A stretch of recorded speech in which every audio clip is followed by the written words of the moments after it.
Oke guys, kembali lagi bersama TPB Santuy. Sekarang kita akan masuk ke materi fungsi bernilai vektor. Jadi sebenarnya untuk mengenalkan kalian aja, bahwa ada fungsi yang outputnya itu adalah vektor atau nilainya itu adalah vektor. Jadi fungsinya itu vektor gitu.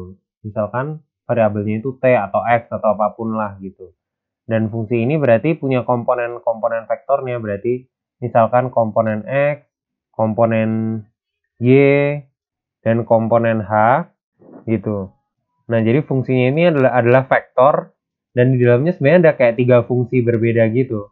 Beda sama fungsi misalkan kayak f sama dengan x kuadrat plus 1. Nah, ini kan misalkan kita masukin x sama dengan 1, maka fungsinya adalah suatu skalar ya kan, bukan vektor, suatu skalar atau angka yang nilainya adalah 2 gitu. Biasanya fungsi bernilai vektor ini digunakan untuk merepresentasikan posisi. Karena posisi kan 3 dimensi ya, ada posisi x, y, z. Berarti di sini x pada saat t tertentu itu berapa, terus y-nya pada saat t tertentu itu berapa, dan z-nya pada saat t tertentu itu berapa.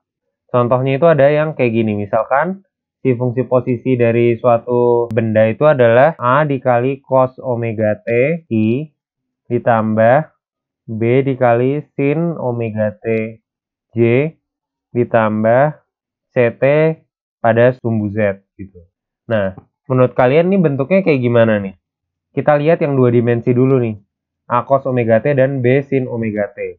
Kalau cos dan sin kita keinget sama yang namanya lingkaran kan. Nah, misalkan lingkaran ini tuh jari-jarinya R gitu.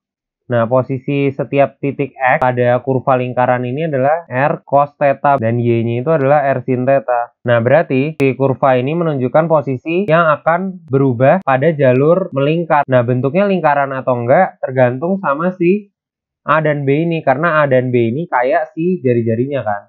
Kalau misalkan A lebih besar dari B, dia akan jadi elips kayak gini. Kalau misalkan A-nya kurang dari B, dia akan jadi kayak gini. Geraknya gitu di bidang atau di 2 dimensi. Nah, sekarang di sini dia itu punya gerak di satu sumbu lain, yaitu di sumbu K. Nah, kita lihat di sini bahwa CT ini kan sebenarnya linear gini kan. Kalau C-nya positif, maka dia linear naik. Kalau C-nya negatif, dia linear turun. Gitu.